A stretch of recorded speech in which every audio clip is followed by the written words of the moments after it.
This is a lecture from OpenTuition. To benefit from the lecture, you should download the free lecture notes from opentuition.com. So, we've done quite a lot already, haven't we? We've revised the basic process of consolidation, of looking at the assets, the liabilities, consolidating them, removing the investment that you have in the subsidiary because it would be double counting and you can't have an investment within yourself. We've looked at how to calculate group retained earnings, non-controlling interest under both methods, and then how we can then calculate goodwill. And again, the goodwill calculation depends upon how you value the non-controlling interest, doesn't it? Okay. So it's about time that we did a bit of an example, isn't it? To consolidate, pardon the pun, our current level of knowledge. Okay. It's not just the knowledge that you need within an exam, it is the application, isn't it? And if you get a section C question on your group accounts, you need to be able to identify where the numbers come from to be able to do the relevant calculations. So, what have we got here? Well, let's have a look at the requirements. It's got quite a bit to go through and do. So part A, it wants us to calculate the goodwill on acquisition. So based upon what we've seen in the previous video. B wants us to calculate the non-controlling interest. Now, just be careful. It wants the non-controlling interest at that particular date. Okay. And then it wants us to work out the following figures in the statement of financial position again at the end of December X9, and it wants the investment, the other assets, share capital, retained earnings, and the liabilities. Okay, again, if you're looking for the easy marks there, I'd have thought just consolidating the other assets, consolidating the liabilities, adding them across 100% would be pretty straightforward. The share capital, again, that's just 100% of the parent only, so that should be pretty straightforward, shouldn't it? So let's go through and set it up with part A. Part A wants us to calculate the goodwill. And the goodwill there is again based upon the fair value of the consideration. We add on the NCI at acquisition and deduct S's net assets at acquisition. So hopefully you've remembered the pro forma. Okay. What have we got? Well, it says on the 1st of January X3, Gaster acquired 75% of the equity share capital of Erica for 1.38 million. Okay. So you've got 1.38 million, which you can then see there, can't we? In Gaster's books. Gaster has bought 75% of Erica, so Gaster's the parent, Erica is the sub. The good thing that you have there is that 1380 is the fair value of the consideration, isn't it? 1380000. Excellent. Good start, folks. It then says the retained earnings at that date were 480,000. So the retained earnings at the date of acquisition of 480. Erica's share capital has remained unchanged. So you will find this happens in every question you do. The share capital of the subsidiary at acquisition will be no different to the share capital at the reporting date. So here you've got 1,000. Okay.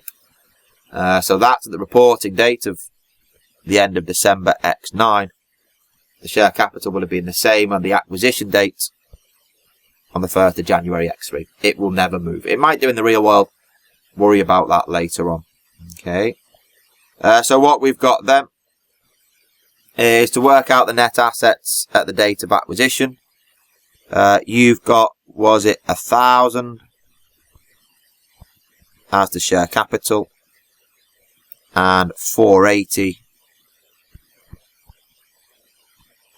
as the retained earnings.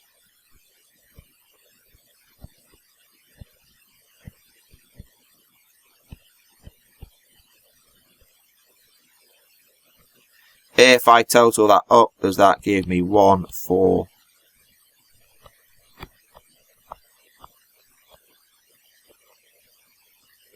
data. There we go.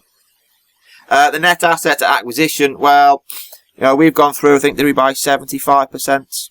We did. So you could go through that. And we've got 75%. The net assets at acquisition are 100%, aren't we? And the NCI must therefore be the 25%, mustn't it? So we could take 25% of the net asset at acquisition. However, within the question, we are told that the NCI at that acquisition date of January X3 was 450,000. So what you've got there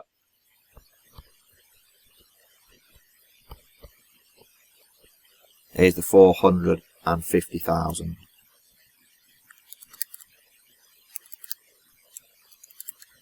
If I'm given the fair value, I will use it. Okay.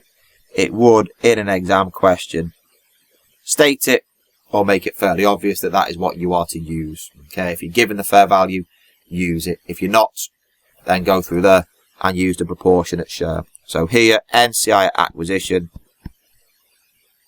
In this instance, we have used the fair value. Okay. So remember what you've got there, that goodwill that you have now. You're not asked it within the question or to do anything about it, but just note that is referred to as the full goodwill, because that will go through there and contain the parents and the non-controlling interest share of the goodwill. Okay, and the reason why it's the full goodwill is because we've used that fair value method. Okay. Part B wants us to go through there and work out the non-controlling interest at the 31st of December X9. Well, we know what the non-controlling interest is.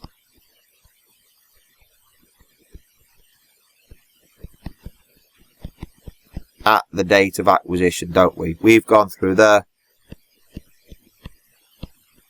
Used the fair value method. And the non-controlling interest at acquisition at fair value is the same. Is it $450,000 that you have within the goodwill?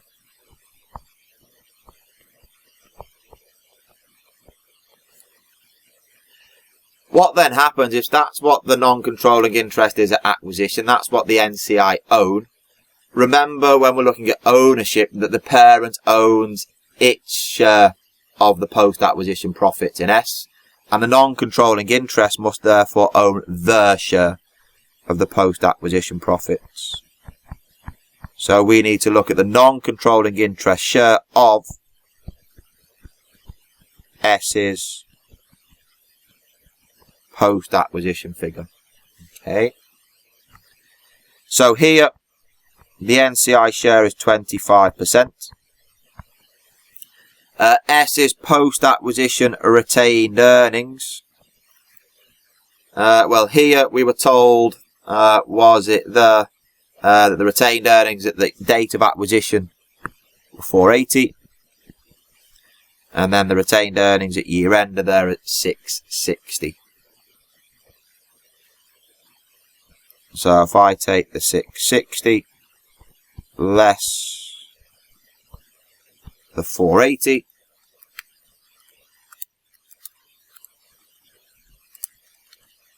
does that go through there and give me 180? Sounds right. And 25% of 180 is 45,000.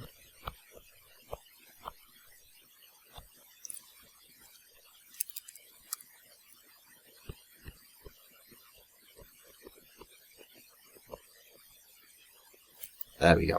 Excellent. So that's the non-controlling interest. Where would that non-controlling interest figure appear?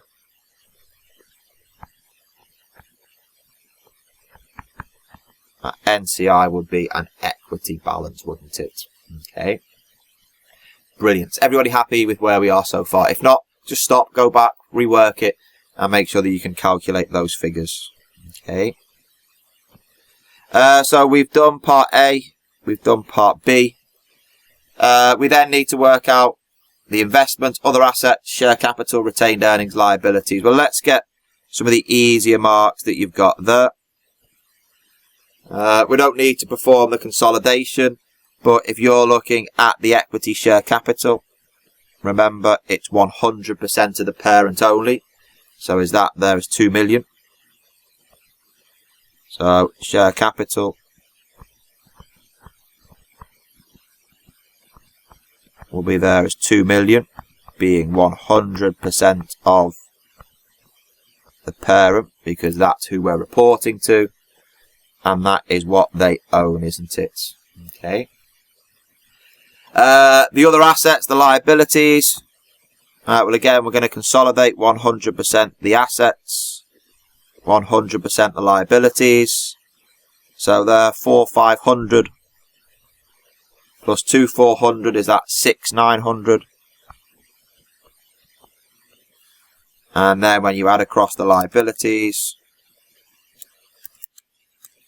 does that give me, is it 2,580? Okay. So 6,900, 2,580. So there, other assets.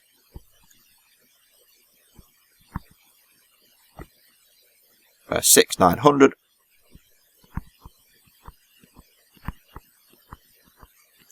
And then the liabilities were there at 2,580. Okay, excellent. Going quite well. Got the easier marks there. The investments. Well, remember when we consolidate the subsidiary, we eliminate the investment, and if there's anything else left, we will show it within the books. But here, you've got an investment of 1,380, which matches exactly to the investment that you have there. So on consolidation, that 1,380 will be eliminated. So therefore, the investment figure that you've got is nil. Okay. There we go. It's not always nil. There could be some other investments that the parent has that are not investments in the subsidiary. You would leave them in. Okay. But we'll see that as we get to some more complicated questions later on.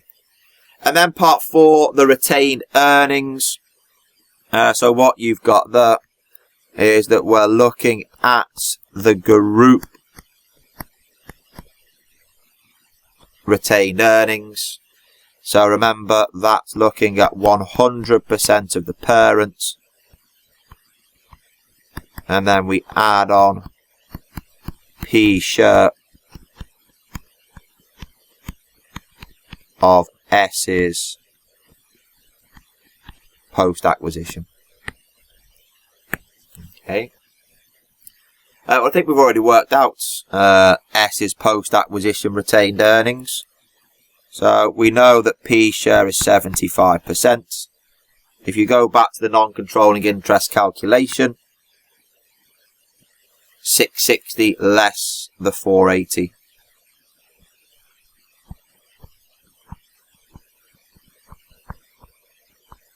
So we've given the NCI their 25% share, was it, of the 180 post-acquisition movement?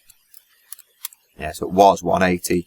We're now going to give the parent their 75% share, which works out at 135,000. The parents, what have we got? 100% of the parents' retained earnings is at 2,040. So 2,040,000. Does that give me there 2,175,000?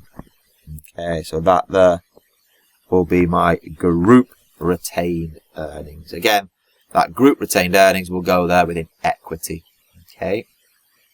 Brilliant. So what we've gone through and done there is we've ticked off all those figures. It didn't want us to prepare the full consolidation. I think you possibly could, but that's not what is required within that question. But I think it's a great question because it just picks out the different pieces that we've gone through and looked at and allows us to calculate them separately from lots of information that's been given within the question. If you found that a challenge, don't worry. As you keep practicing the questions within the revision kit, within the study text, you'll get a lot better at identifying how to work your consolidation. We're going to start looking at workings to try and make it easier. So just stick with it and keep working hard.